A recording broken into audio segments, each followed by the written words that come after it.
All right, we'll go ahead and get started. A big week. Just to recap a little bit what our goals were last week, one of the things we really felt like we needed to do was get refreshed. We had a lot of players who had played a lot of football against some rigorous opponents, and we're a little bit sluggish. Obviously, the Air Force game took a toll on us physically and then also mentally. So we backed off practice somewhat. However, I thought we really had good focused practices. Then we need to refine some of the things we're doing offensively, defensively, and in the kicking game. I thought our kicking game was off, and so we worked hard on some things this week, not overdoing it, but addressing some things to make sure that we're a little bit better there. As far as returning players, I would say Harrison Whaley we're optimistic. He's probable. We're in hopes that he's going to practice today. All the indications have said that. He has not practiced thus far, but today we're anticipating he'll practice. Also, Jack Walsh is probable. He got nicked up there. Cole Goodbout, finished the game, but was really beat up, and we're hoping he's going to be back. And so I really believe we accomplished some of those goals that we wanted to. This is a big ball game for us. I know it's probably a big game for Boise State as well. Going to Boise is a really challenging place. They play particularly well at home. I know they take a great deal of pride playing at home, and Coach Avalos is doing a great job there in instilling those traditional blue-collar values that they really believe in at Boise. We're playing a prolific offense, as you guys know, putting up about 30 points per game, and so poses a real challenge, and how they do it poses a challenge as well. 235 yards in the passing game, 190 yards in the rushing game, so that really stresses the defense. They're playing two quarterbacks, Green and Madsen, number 10 and number 4. There's some differences, but it's not a drastic difference. Several years ago, they played two quarterbacks, and it was just like 180 degrees difference. So both those two guys operate that offense well. They've got another great running back, number 2, Ashton Genty. He's a prolific football player, 124 yards per game. He's getting 57 yards per game in the passing game, so they feature him a lot through the years. I think Boise's always done a really good job featuring their playmakers. McAllister's leading receiver, number 80. He's getting about 20 yards per reception, so a big-time playmaker there. So a lot on the line for both programs. Still a lot to play for. We're taking them one at a time. This is a big one. This is a game at the beginning of the year that I had circled to be just simply because of the tradition and the rich tradition they have and how they play at home. And we're playing, I think, good football. We need to play great football against these guys. So questions? Yeah, Cody. What makes Ashton Genty so good? He's got a combination. He's got great vision. He's got a low center of gravity. He's able to break tackles. He's able to make you miss. He's able to run away.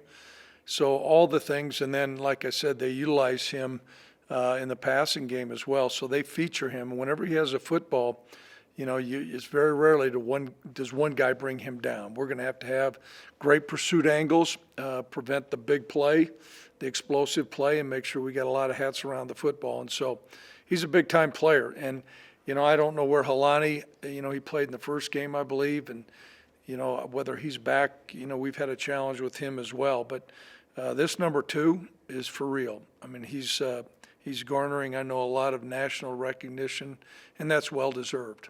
Yeah, He Ryan. was such a good defensive coordinator at Oregon, and they're not quite playing to that level, on defense at Boise State right now, or to his expectations. With the bye week, are you expecting them to? Oh, I've talked to our players and our coaches that we will get a great effort. Coach Avalos is a Bronco through and through. They will be playing at a high level. You're right; they've typically played great defense. Their game against Colorado State was something mind-boggling to me.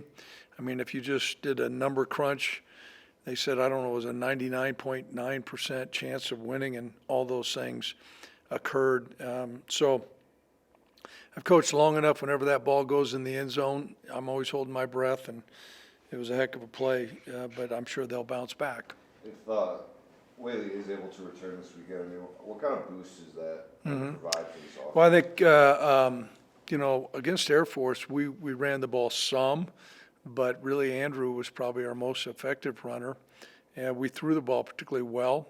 What we're missing there is typically Harrison gives you one big play per game. That's an explosive play. Now, I don't think he did it against Fresno, but he moved the chains, and he hits the hole a little bit faster, and he's got great quickness. It'll be interesting to see. My eyes are pretty good when I watch our players to see if he's back at 100%. The indications were good from our sports medicine, and he gives us a dynamic weapon in the backfield.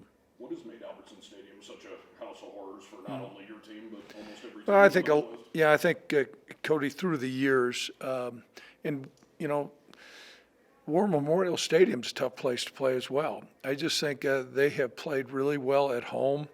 There was this initially, I think, the allure of the blue. That's kind of gone by the wayside now. I look at it, you're playing at Boise. But I think their rich tradition and their players really believe. And they have a great home crowd. The last time we were over there, we had a hard time with crowd noise.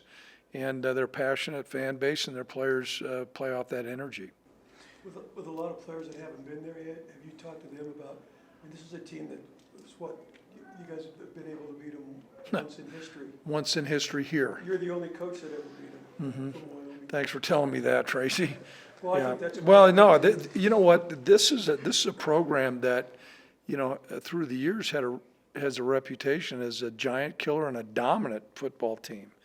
And then when you play them there, I've talked to our players. I said, don't look at some of the things that you saw when they're at home. They're a different animal, and we're going to get their best shot. Yep. I think obviously Andrew missed the game last year. Puts him in a tough spot offensively. Just the way he's playing right now, does that give you guys a lot of confidence? Yeah, it certainly makes us, I have a great deal of confidence in Andrew. I think, and you guys would note that during the course of the year, you've seen him improve in our ability to throw and catch and his reads. I think he's playing at a high level. Our receivers are playing at a high level as well. It certainly gives us, we're not one-dimensional. I mean, that was a big point of emphasis this offseason. And thus far, I think he's shown that he has the ability to make plays with his legs, make plays with his arm, and make plays with his head. So it's a good combination. We're excited about Andrew playing in this game. And I think he adds another element, just like they're fairly balanced. We're not exactly balanced in those proportions, but you can no longer put 8 guys up there or 9 guys and dare us to throw. We can throw it, and we can catch it. And so that's a big advantage for us that we have not had for several years.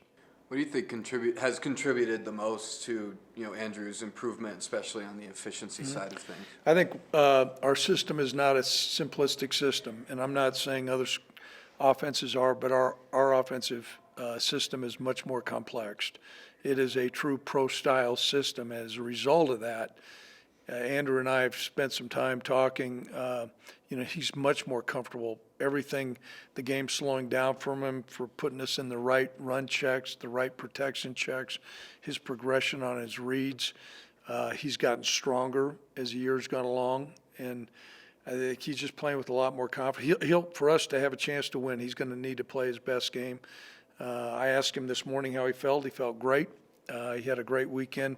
He's a father and a husband, and it was neat for me. I had our captains over to my house last week, and we had some great conversations, and it was neat to get to know Andrew as a man now, as a father, and as a husband, and just to see his maturity level. And I think all those things has resonated with his level of confidence, and so he's playing at a high level.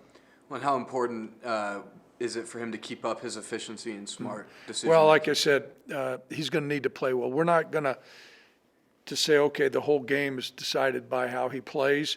Particularly, I think, hopefully having Harrison back is going to take some pressure off the quarterback position. But we've got to be able to push the ball downfield. We've got to be able to stay on the field. And those things are going to be made by his decision, his ability, and then our protection, and then our ability to run, and then our ability to catch. And I think we do have some weapons in the passing game to where, whether it's the wide receivers, the tight ends, or the running backs, that can contribute. Is it a chance to make history, something that's coming up in the locker room or something that's getting the guys excited? I think our guys have a great deal of respect for Boise. They look at them as, one of the premier teams in our league, so they're certainly excited about it. But we've really had that mantra of staying focused one game at a time. Now, this last week, we did work on Boise, but we worked on ourselves quite a bit too. We did a lot of self-scouting, looked at what we're doing well, what we got to improve on. What are some of the challenges that come up with trying to create a game plan for two quarterbacks? It would be different while they're slightly different. They're not drastically different. The play calls we have not noticed as being way, way different, where, like I said, I want to say maybe 3-4 years ago when we were over there, we kind of had a really close ball game with them, but they had a transfer quarterback from Kansas that changed the game plan. It was 100. That's not the case here with Green and Metz, and they operate in a lot of the similar play calls. With Green, though, last year I believe he got out of 9 quarterback pressures. And, Yep. I mean, he brings that dynamic, though, compared to Madsen, right? Well, I think they're both shifty, but the stature of Green, I want to say he's 6'6", 210 pounds. He's elusive. He can throw the ball a country mile, and he's a good player. And when he takes off, if you guys remember the last play when Devon got the ball, Green hawked him down, so he can run. What does it say about Jaden Clemens that he's still here working, and what's his role this year? Well, he's been playing on the scout team, and then he's our definite third team player, third team quarterback, and he's been a great teammate, and he's serviced like against Air Force. I thought he did a pretty good job replicating their offense, and he's staying sharp if he's needed. Anytime you get down to your third team quarterback, that's you've got some things that you're not planning on, and he certainly is ready. And so I want to say thanks for his efforts. Will Pellissier's been back now for a couple of weeks. Bighorn. Is he a guy that you kind of look to and say, hey, we're expecting you to add another element? Yeah, to this offense? there's a lot of things that Will can do. He's certainly a long strider. Both him and Alex Brown can stretch the field. All those things are important, as Coach Pawlczek, is the architect of this offense, to be able to stress and push people down the field. Did you happen to watch any Mountain West football this weekend?